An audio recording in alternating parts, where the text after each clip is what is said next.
In Chapter 5, we'll be talking about adolescence, puberty and wellbeing, and how you can help support a young person with additional needs through this transitional stage. So we've talked about the health focus, but what about the wider lifestyle and wellbeing aspects related to transitioning into adulthood? Hilary, what advice can you give us around lifestyle and wellbeing for young people who are moving into adulthood? Well, this is a stressful time for any teenager, isn't it? Going through puberty, that transition from being nurtured by your mother to having this sort of private area of your life is a challenge at the best of times.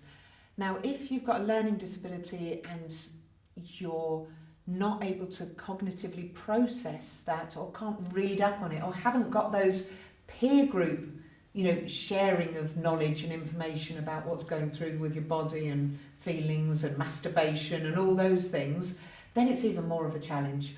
And we know that that is all key things that's going to be happening. So as a parent or a carer of a teenager going through puberty, it's being mindful that no matter how much they cognitively stay your baby boy, they are still going through those same physical processes, and they will be still having those same sexual transition changes. And it's an awkward thing to deal with as a mum, because we don't expect as a mum to have to deal with our children's genitals once they've gone through puberty.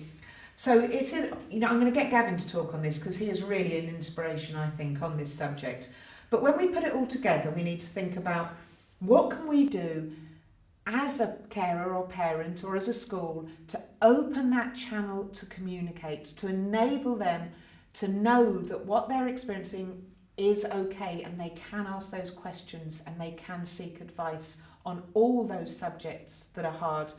And we need to bear in mind then that as they transition through this, somebody with a learning disability, the gap between them and everyone else is small as a child, and it gets wider and wider and wider. And if you've got a sibling who you're now seeing as you're transitioning to your late teens, and you're seeing your sibling go to university, get a job, get married, travel, suddenly you must feel, very isolated, or very much that your life isn't as valued or as important or got as much drive. So it's about, again, how do we open that door and ensure that their mental health is looked after through that, and they can get through that. And it's about keeping that channel open. And we've got lots of tips on the guide of where to go and the advice to seek, but it is about keeping the channel of communication open. And finally on this, it's about healthy lifestyle. If we tell someone a treat is a bar of chocolate, they will transition into adulthood with treats as bars of chocolate. It's about making sure people are aware of why diet and exercise are so important, and how to maintain a healthy regime. And the bonus of learning disabilities is that most people with learning disability are quite structured and like a routine and like things to stay in a pattern. So if you can set healthy patterns for exercise and diet in childhood and maintain them, you've got a far more chance that they're going to enter adulthood in that mindset. We know that 37% of people with learning disabilities are obese, and obesity kills. So, we know that anyone going off to university suddenly comes back a stone heavier. So, because you've got that more freedom. So it's about enabling them as they get that more freedom to be able to have whatever capacity they can to make wise choices. And if they don't have capacity, that they've got a pattern for their life that leads them to continue with wise choices. But let me get Gavin to talk, because he is really inspirational on this.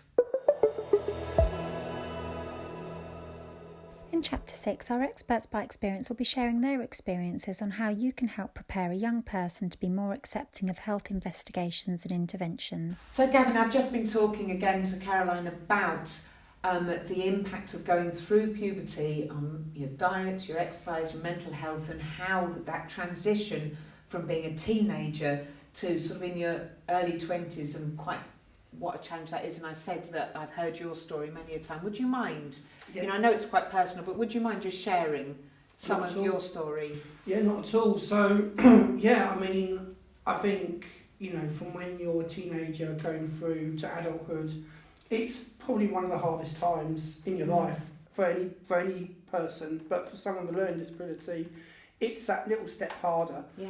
And I personally feel, growing up with a learning disability, one of the key things I felt was alone. You know, you feel very lonely when you're a teenager and you don't always know who to turn to or what to do. And when you've got a learning disability, that's exactly the same thing as well. My mother was really good with explaining to me, you know, Gavin, you know, if you ever need to speak to me about anything, please do. And one of the key things she was really good with was PSHE. So at school we did learn it, but my mother really helped me learn it more through growing up. So things like, you know, sexual relationships, you know, any time I ever wanted to speak to her about sexual relationships or anything, my mother would talk to me about that. Drugs and alcohol, my mother was really good at that. One time she actually showed me how someone would roll up a normal cigarette, but then put it on YouTube of actually how someone would roll up a joint. So then people would realise, so I then knew the difference between the two. Right. That really helped me, because I remember one time after college, some of the guys said, come on Gav, we're going to go into town and hang out. And I went with them, and then they introduced me to some of their friends who were like, oh, we're going to have a cigarette. Do you want one, mate? And I was like, no, I'm okay. And then we were like, oh no, but this is not just a cigarette, this is something even better, it really makes you feel good. And I went, no, it's okay, I really don't want one, thanks. And I managed to get myself out of that situation because I understood the difference. Some people, they don't always know that, and that's where it can be a really vulnerable thing for someone if they don't realise that. And that's something my mother really helped me with that. I've suffered with depression for a long time and things, probably ever since I was a teenager. And that was one of the hardest things I found talking with my mum about. But I think my mother somehow knew that I suffered with depression. And even if I didn't want to talk about it, she would always say, you know, if she felt I was coming home on a bad day and I've had a bad day, she'd always say, are you okay? And I think that's one of the really, really key things with, especially with a teenager, because, you know, even people with learning disabilities, you know, if they're not going to want to talk about something, they're not going to want to talk about it. And then instead of leading it to a fight or a confrontation, my mother would just say, are you okay, Gavin? Do you want to talk? Okay, no worries. And that really helped with some of those really lonely times I felt as a teenager with depression. But even growing up with depression and things, it was still it was still a window. But I think what I've learned with that is that depression is like breaking a leg. You know, it takes time to get better, and you can't always just get better like that. It just takes time. And I've gone through major breakdowns, I've gone through self-harm, I've gone through one day feeling fine, the next day not feeling great at all. And I think just having that help and that support really helps you through that. Just that open door again, that isn't open it? door, People, exactly. you know, making sure people are aware.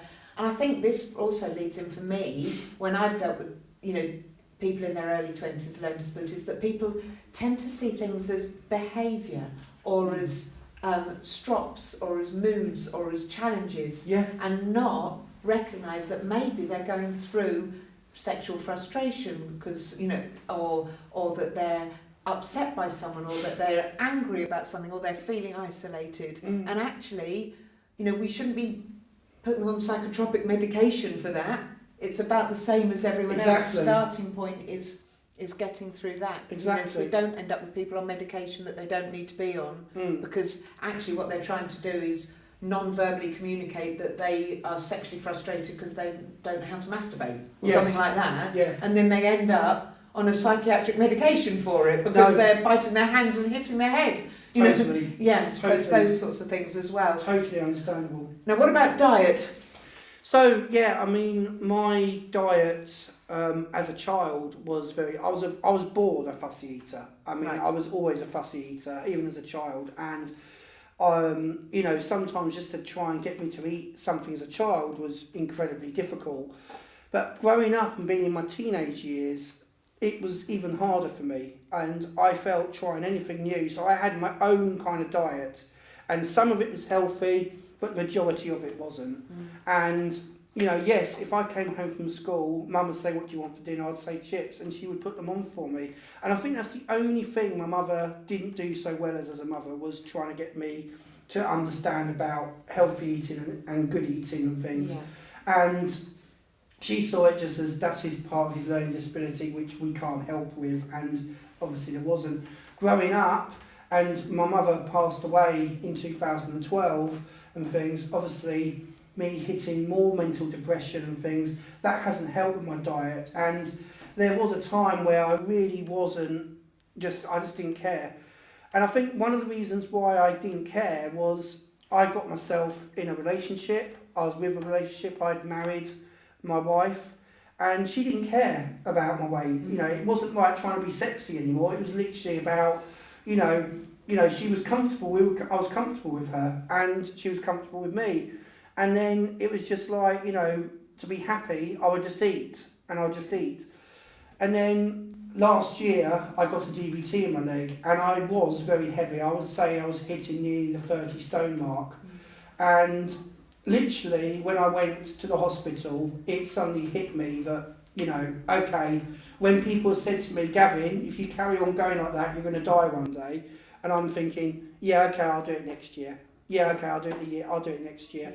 It wasn't about that anymore. I had to change my way of eating. And it's much harder yes, once your habit is chips. Exactly. Isn't it? So it is about trying, while somebody is still a child, to persuade them to eat a healthier diet is far easier than on's they're an adult, isn't it? Exactly. So it's about trying to make those changes. Yeah, when someone said to me it was a chocolate bar all my life, it was that really came instant to me that I had to change it now, not tomorrow, not the next day, now. Yeah. And you know, I feel I've done incredibly well with losing it. Yeah. I'm carrying it on. I'm getting all kinds of support from work, from my doctors, from family now. Like everybody has made this bubble to help Gavin get back, and with that support, that's what's really helped with that.